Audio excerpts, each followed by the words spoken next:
Hey guys, working on the boring head again.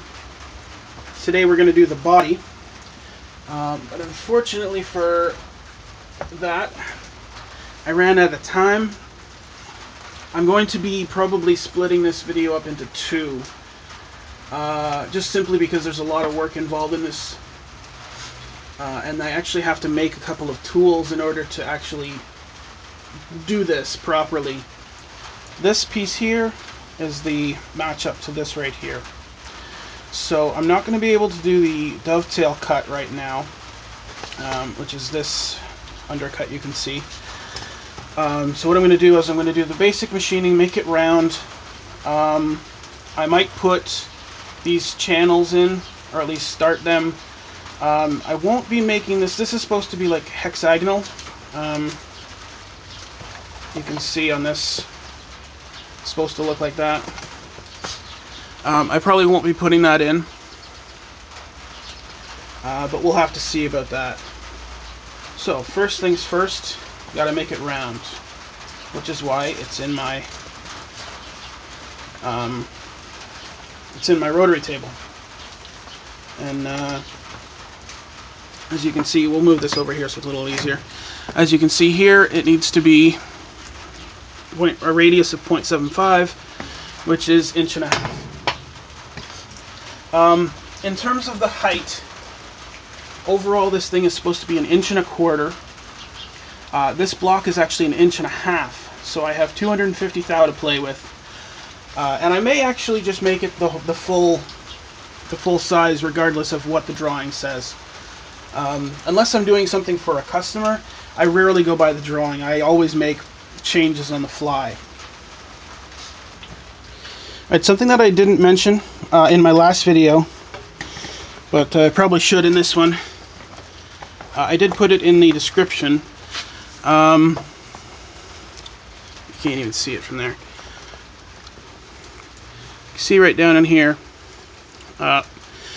this drawing is the property of Stephen Campbell, and it is not allowed to be reproduced for profit. This is for personal use, so I'm okay there.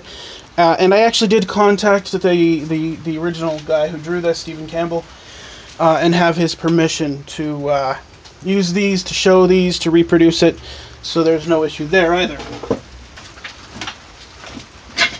Alright, now let's machine something.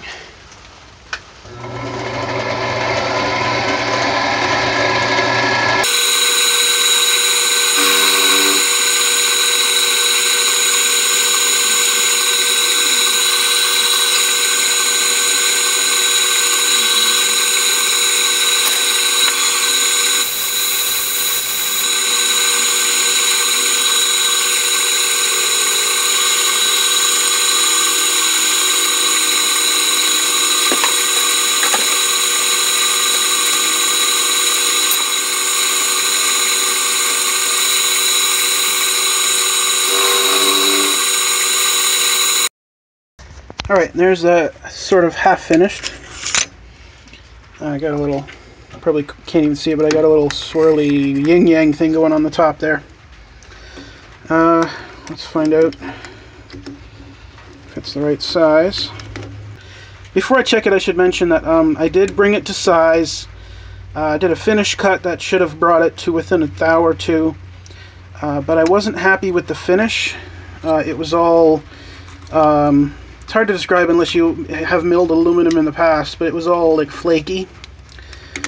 So it's probably going to be slightly under, there we go, 1,490. So we're 10 thou under.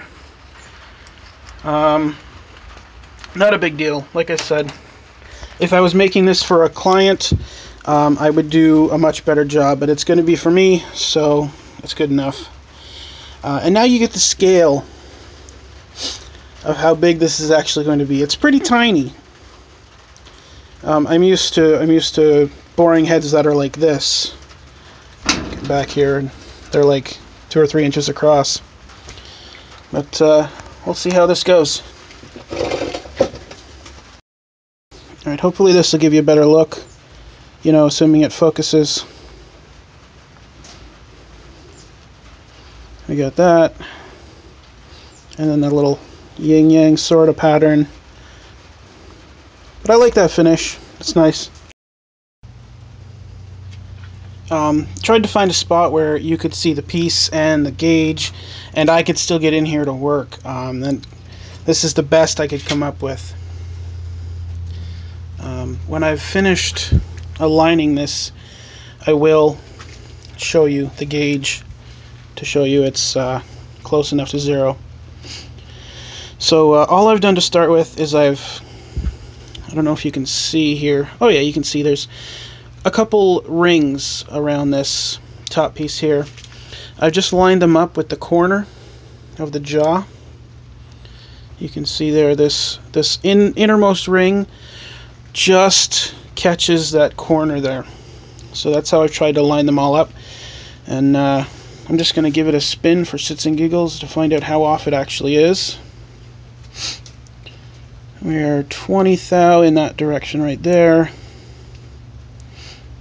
We come back to 0. So it's 20 thou high right there, in between two jaws, which is super duper. So what we're going to do, tighten that one.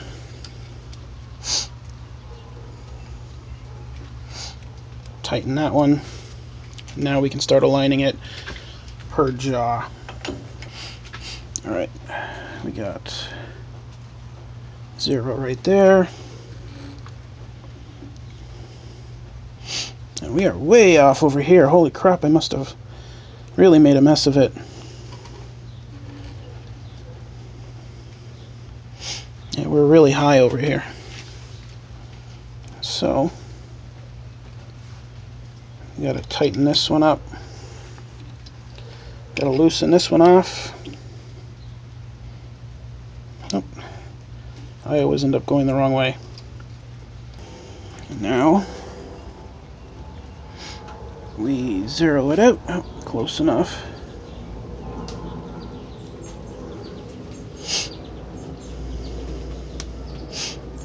And then,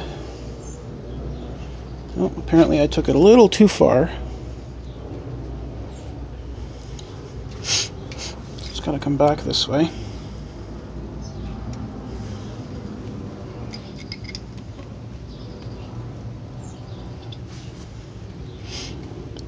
And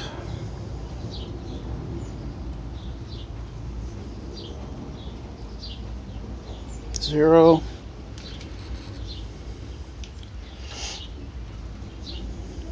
That's pretty damn close. There we go. There's 0. As I spin, we go up to almost +2, back down to -2. So 4 thou, not a big deal. I can live with that. And now all I've got to do is machine the same diameter on this side and then face it, and that piece will be ready to actually start doing some of these technical stuff to it.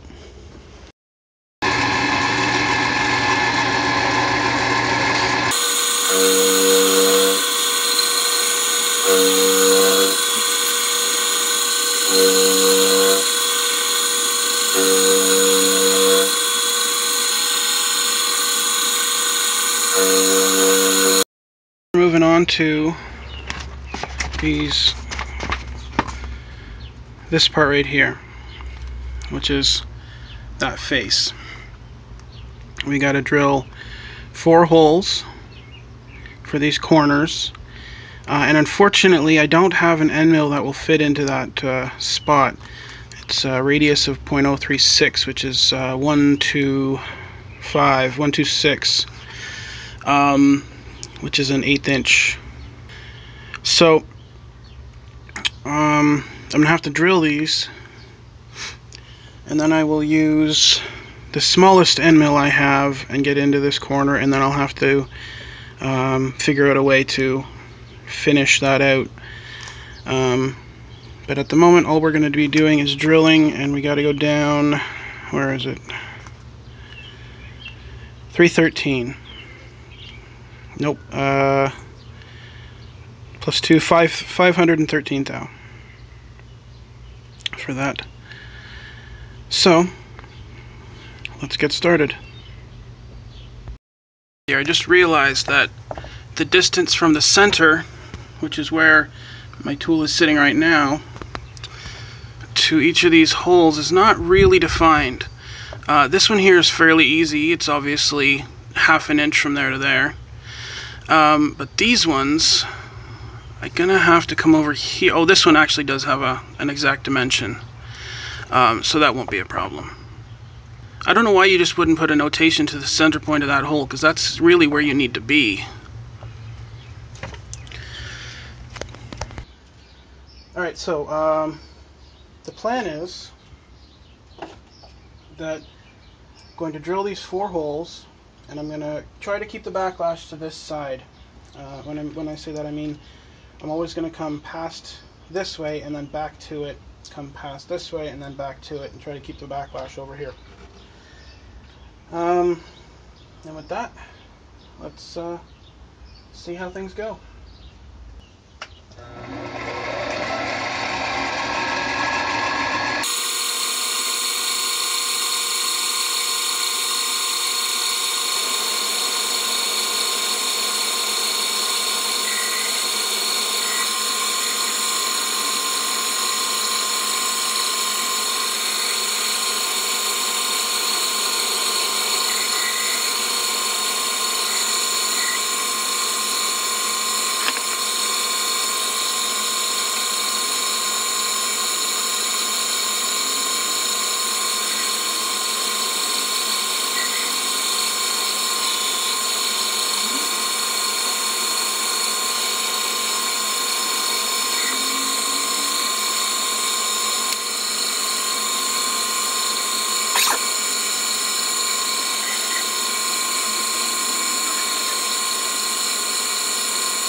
This guy now.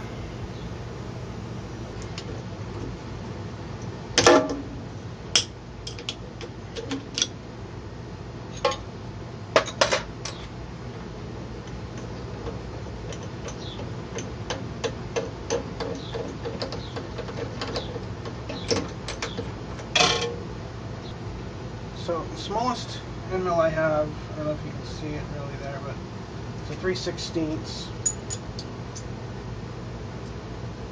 So we're just going to have to make this work, and then I can come back and maybe file out, or maybe I'll use my Dremel. I think I got a tiny little jeweler's bit for that. I'll just take it real easy and slow.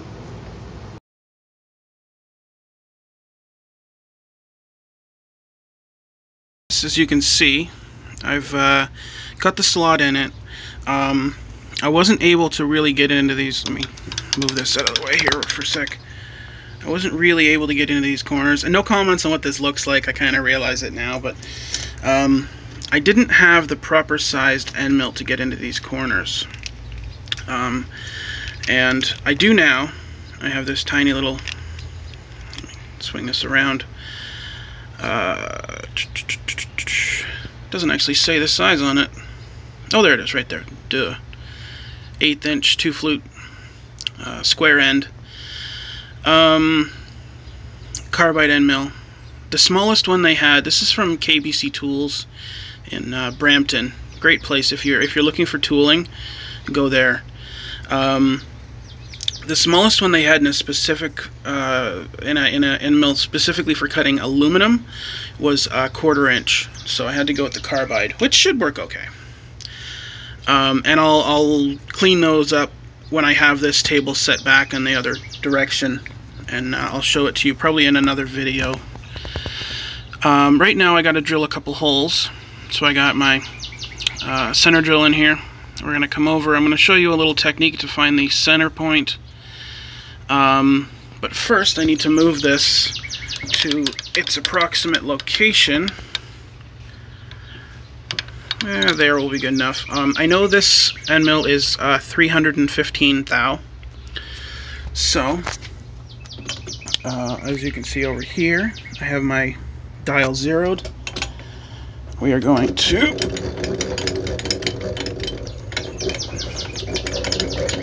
give it some space so that I can put a drill in there in a minute. And we're going to come over. Alright guys, so I had to figure this out in sort of a roundabout way. I don't know why there isn't an actual location on this hole, unless I'm just missing it in all this scribbles. But basically, what I have to do, this part here extends in, or extends out of this. So if I come 160 in from this face here, going up, I know that I have 513 here, so that means you go 513 in, and then 160 back out, and that should give me the center of the hole. Pull out my trusty little calculator here. 0.513 minus, what was that, height? 160.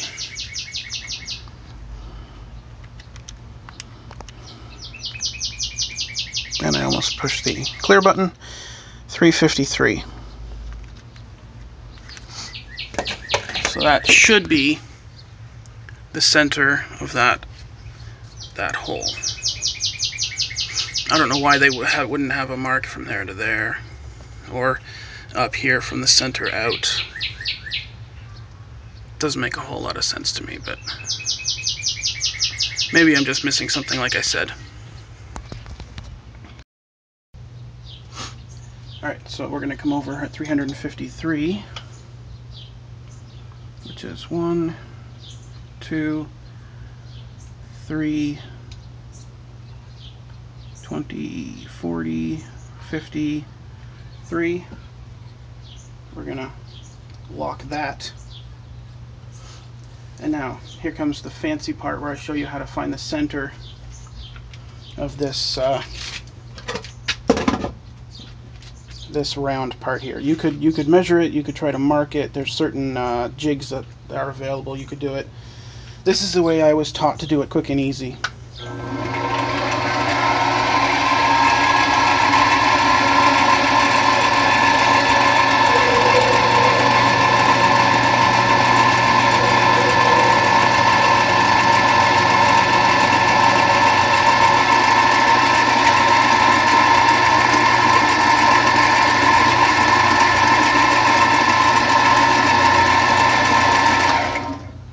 Now, all I did there was I eyeballed it to basically at the top.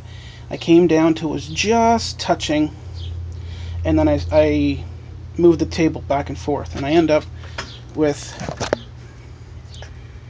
see if I can get a good angle. There you go. See, I end up with this tiny little line, and all I got to do is measure the line, or even I could eyeball it and get pretty close. But to do it right, you would measure that line, and then move your cutter to the center. Go in just a tiny bit, make sure you're centered, correct yourself, and then you're ready to go. But personally, I'm just going to do an eyeball on it.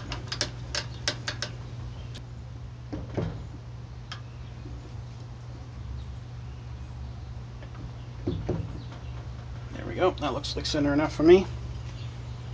All I did was tap it just to make a little mark, and then I adjusted it to center.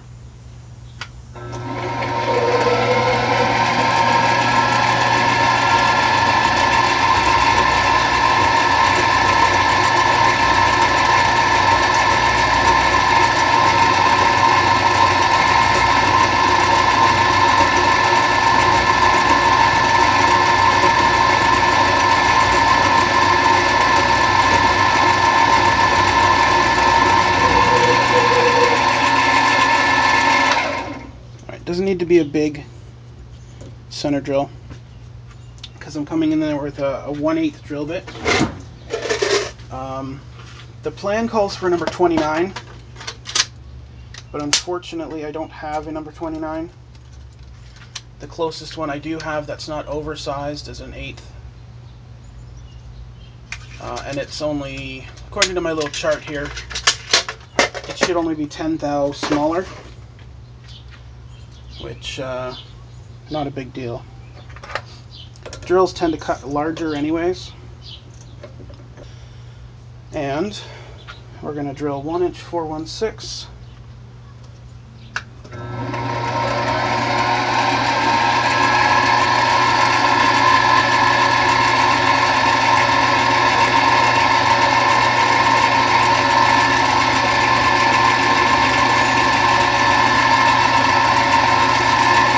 A little bit of magic tap, just a little bit.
So, I like that cutting fluid.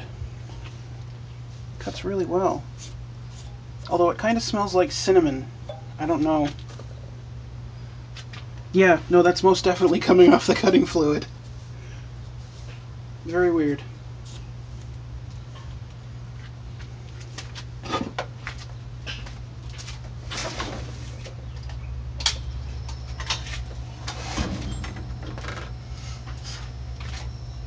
Alright, cover your ears.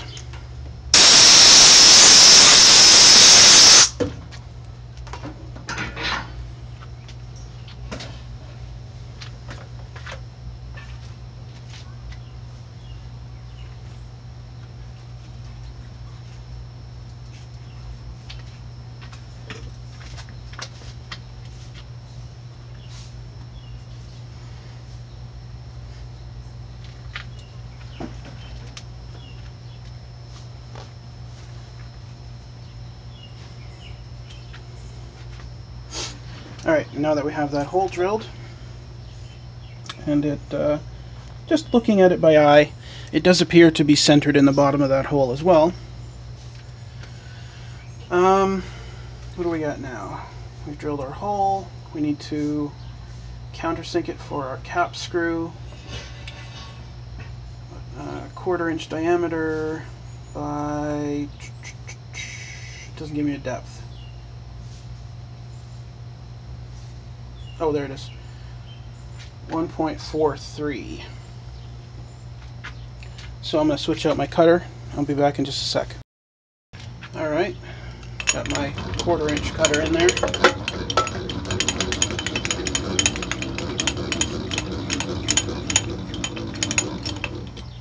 I'm just going to use the quill here to basically drill down that little bit that I...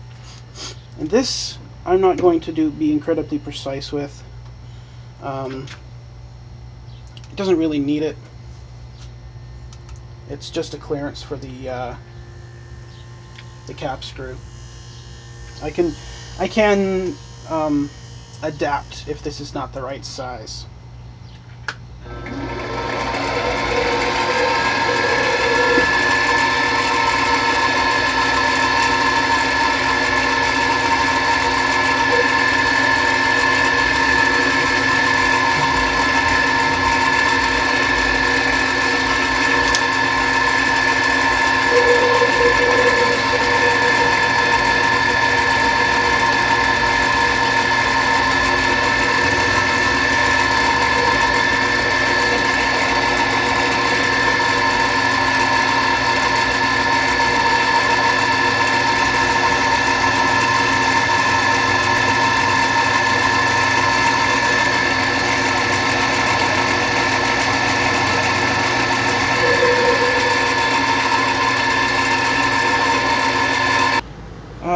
So I do apologize for not having this completely done. I got held up a couple days because I didn't have the right tools. But I've gone out, bought some tools, and I made one too. You're actually going to see that next week. Because this is only like half a video, I'm going to finish the rest of this next week, and I'm going to give you a second video on the dovetail cutter I had to make. So if I remember, I'll put a couple of annotations and probably a link in the description for the dovetail cutter. But you guys have yourselves a good day.